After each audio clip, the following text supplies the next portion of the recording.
going on, guys? Welcome back to Lick Branch Farms. It has been a wet and, well, not so much cool, humid weekend so far. This is day 2 of all that rain you just seen in the intro. This is day 2 of that, but today it's off and on. It's not just raining. It's raining for 30-45 minutes and it stops. Then it'll start getting real humid and then it'll start raining again. So I guess that's the seasons changing for us. Anyway, glad to have you guys here with us today. I got a pretty interesting video planned for you. I had initially was going to finish working on these determinate tomatoes that we got inside that tunnel there that we did in the last video, but some of the pieces that I needed to finish up on those growth bags hadn't showed up yet. But I got another tomato video we're going to work on. So we're going to trellis some indeterminate tomatoes outside in the main garden. And I got started on this a minute ago when the rain kind of slowed down, but I figured I better go ahead and start filming some of it so you guys can actually see the process. So we had a pretty successful week, or Saturday. Both of us went to market. Betsy went to Moore County and I went to Union County, and we both pretty much sold out. So that was a good thing. But we're kind of moving away from cool season crops. Our kales, beets, cabbages, things of that nature. We're moving into the warm season stuff: cucumbers, tomatoes, squash and zucchini. And I'll give you a shot of the squash and zucchini that we planted a couple of videos ago. I'll give you a shot of that in a minute. Well, you've seen it in the intro when I went down through there. Thousands of blooms out there, thousands of blooms. And there's little zucchini, little squash out there. So hopefully we'll be able to harvest some this week.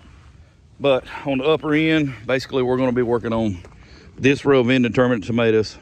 It is Big Beef, and it's a great tomato. We love growing this tomato. It puts off some really big, nice, no cracks, no spots, almost perfect tomatoes, pretty tomatoes, and it tastes really good too.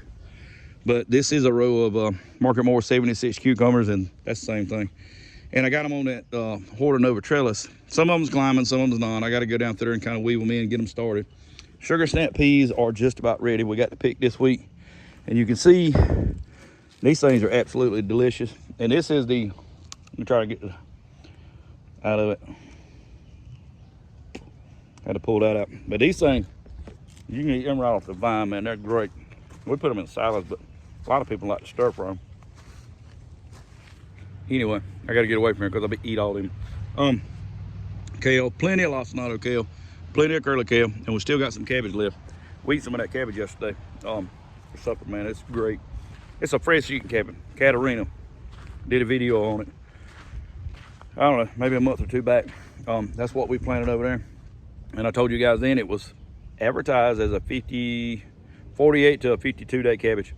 And every bit of that, because y'all could look back on a video when I planted that, and you can see today is May the 12th. And you can look back and see how long it took to grow that cabbage. And we're already eating off of it. I sold 5 at market. I think Betsy said she sold 2. And we eat the other ones, so they're definitely not going to go to waste. Anyway, these tomatoes here are at the perfect size to be trellis. They're still standing on their own. They're starting to get tomatoes on them, which will pull them over like you see here. But the ones towards the end are a little bit bigger. Those tomatoes were up potted. These tomatoes here, we had them in 6 tray sales. We were going to sell them at the market, but we didn't. So we're going to utilize them in the garden.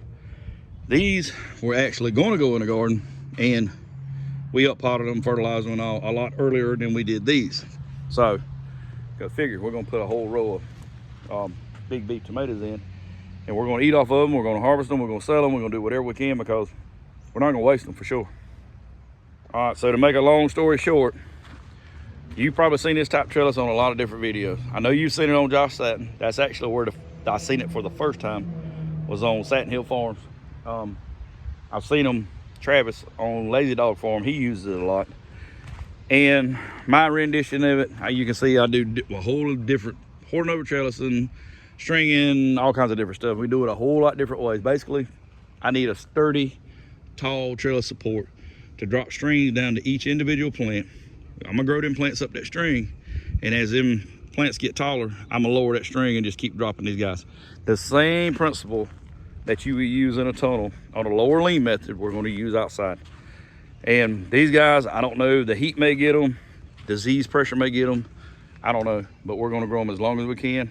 We're gonna keep them out here as long as we can, keep fertilizing them, and just see what happens. Even though we putting this trellis up, doesn't mean this is the only batch of tomatoes we'll grow on it, because we can grow heirlooms on it. We grow any kind of climbing tomato. We can grow cucumbers on it for, for that matter, but we're gonna concentrate on tomatoes right now. I've got 4 of the 6 posts in. These are 8 footers, and I drive them in 10 foot apart, which I'm using a piece of conduit that I'm gonna use for the ridge pole. And so I can lay it here at this one, and then I'm gonna bring me another T-post in, and I'm gonna put it right here at this one, and that's gonna be my 10 foot. And I'm gonna show you why that matters here in a minute, because once we put the PVC T's on top of the pole, we're gonna need to know where the ends of the conduit is, so we'll have some support right there, so it doesn't bow right there where we put it together at.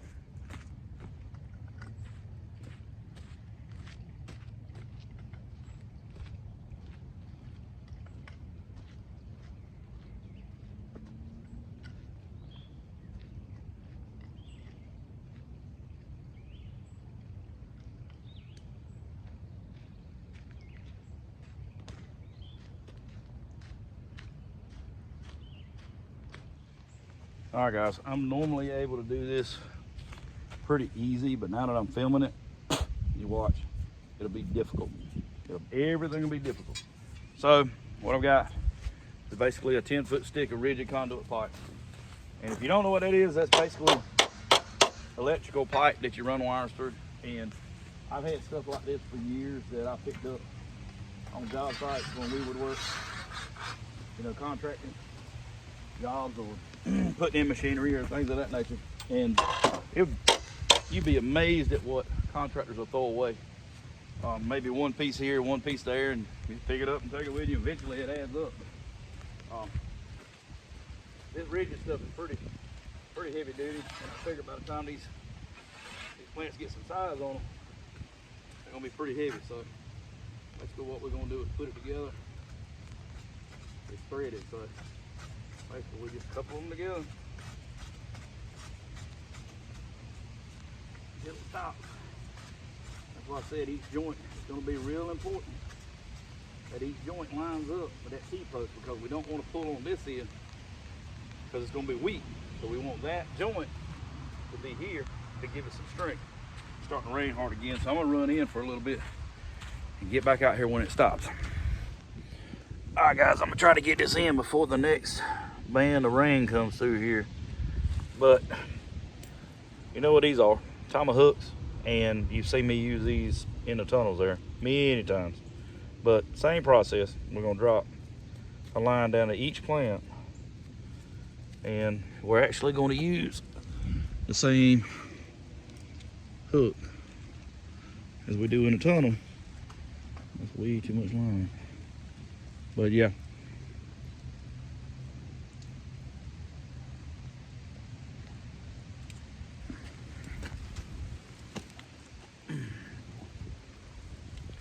Basically what we're gonna do is take that landscape staple and we're gonna put it right beside the root ball of that plant.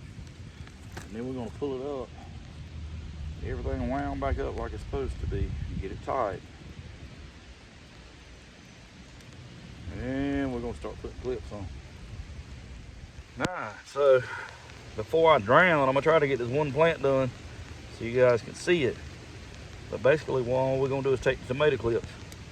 And you see me use these also, same clip. And we're gonna clip it to that string. And that's gonna hold that plant up. It's gonna keep it kind of upright.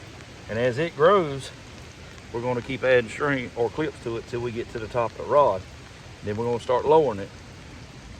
But I don't know how much I'm gonna be able to do today with this rain like it is. So we're gonna pop back in here, wait a few minutes, and then if it slows down, we're gonna come back out and try to do some more until we get them all done.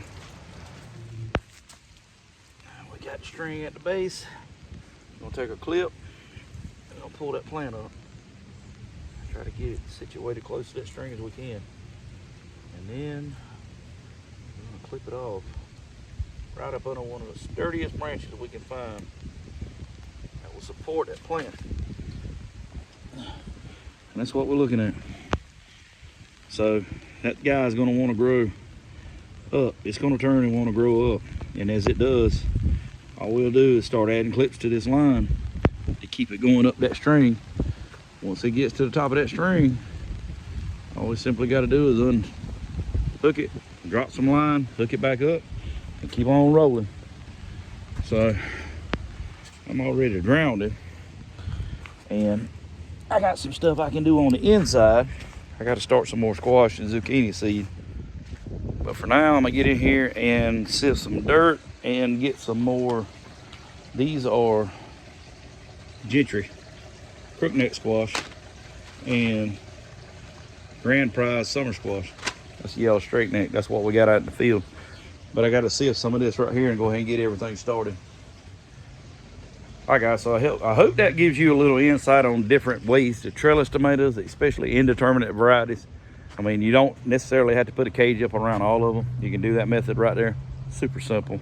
Takes a little bit of time, especially if it's not raining.